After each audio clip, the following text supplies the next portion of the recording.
Haleluya, haleluya. Kembali berjumpa dengan saya Pastor Demeling Kueso di channel Savior Ministry. Haleluya, haleluya. Sudah sekian lama saya tidak hadir di channel ini karena ada kesibukan dan lain hal yang terjadi dalam kehidupan pribadi keluarga kami maupun dalam pelayanan. Nah, tapi hari ini saya akan tampil dan saya akan menyampaikan satu pesan firman Tuhan. Dan firman Tuhan ini kita akan baca bersama-sama yang terambil di dalam kitab Yeremia pasal 17 ayat 7. Saya yakin bahwa Bapak Ibu telah menghafal ayat ini. Sebelum kita membaca firman Tuhan ini, Bapak Ibu saudara-saudaraku yang dikasihi dan diberkati oleh Tuhan, firman Tuhan ini datang kepada Nabi Yeremia. Nabi Yeremia yang pada saat itu ada dalam kondisi di mana ia bersama-sama dengan umatnya dibuang di Babel. Nah, saudara-saudara bisa membayangkan keadaan mereka. Ada dalam pembuangan, ada di negeri orang, ada di dalam tawanan. Tentu ini menggambarkan tentang satu keadaan yang tidak baik, yang tidak enak. Bapak Ibu bisa menginterpretasikan keadaan ini seperti apa. Baik itu secara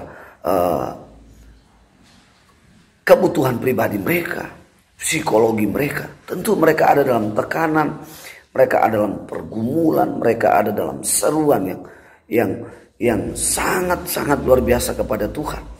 Tetapi hari ini firman Tuhan ini datang kepada Yeremia, Nabi Yeremia. Dan Yeremia juga menyampaikan firman ini kepada umatnya. Baik Bapak Ibu, mari kita baca bersama-sama firman Tuhan ini. Yeremia 17 ayat 7. Demikian kata firman Tuhan.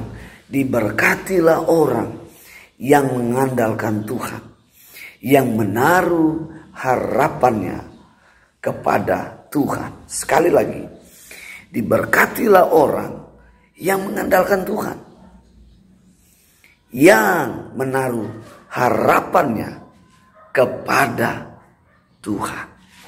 Seperti apa yang saya katakan tadi, bahwa ketika mereka ada dalam tawanan, mereka ada dalam negeri orang, tentu keadaan mereka pasti tidak akan baik.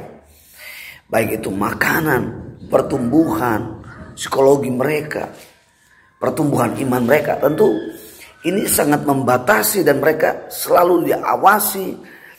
Mereka selalu dipantau dan mereka tidak begitu leluasa untuk bisa bergerak, mengerjakan sesuatu. Ya. Tetapi firman Tuhan ini datang dan meneguhkan kepada bangsa Israel melalui seorang yang masih muda. Seorang nabi yang diangkat Tuhan yang masih muda. Itu namanya Yeremia. Mengapa Yeremia masuk di dalam kategori seorang nabi? Saya yakin bahwa Yeremia ini melihat kondisi yang ada pada waktu itu. Tentu itu mendorong dia untuk semakin intim dengan Tuhan. Mendorong dia untuk semakin dia bersekutu di dalam doa.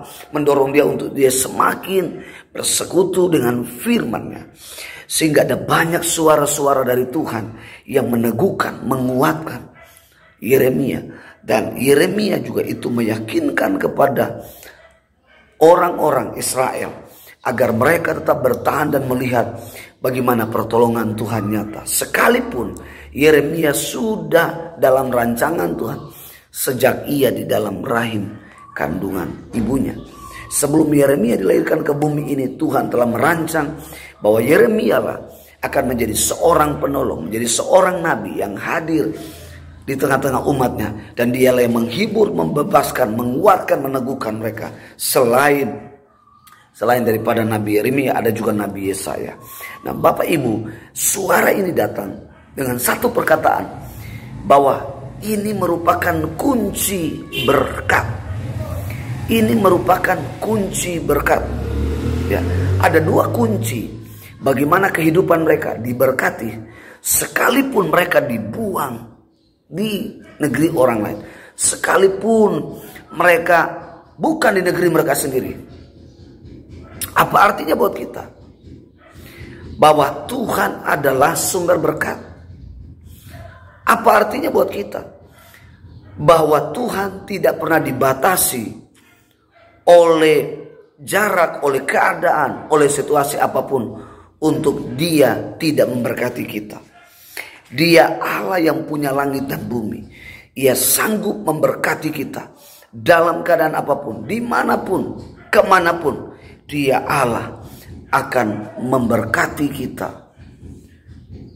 sehingga kita bisa melihat pertolongan Tuhan, sehingga kita bisa melihat kelimpahan Tuhan terjadi di dalam setiap pribadi keluarga kita, dalam setiap pekerjaan, dalam setiap bisnis, dan dalam segala hal. Haleluya. Nah, ada dua kunci di dalam pembacaan ini, suara Tuhan ini yang datang kepada Yeremia dan untuk kita semua.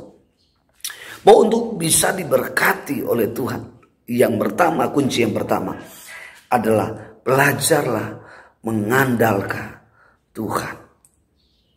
Nah, apa artinya mengandalkan Tuhan? Ya, kata mengandalkan Tuhan artinya bahwa tidak ada pribadi yang dapat kita harapkan, yang dapat kita gantungkan seluruh pergumulan kita ini.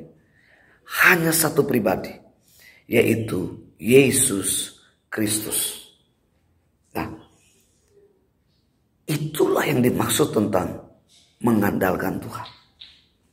Artinya ketika kita bergantung kepada Dia, ketika kita berpaut kepada Dia, ketika kita bersandar kepada Dia, itu artinya kita tahu bahwa Dia pribadi yang sanggup menolong kita, yang sanggup memberkati kita, yang sanggup menyembuhkan kita, yang sanggup melakukan segala sesuatu untuk kehidupan kita. Dalam keadaan apapun, dimanapun, kemanapun, Dia Tuhan, Dia pribadi yang sanggup memberkati kita, menolong kita.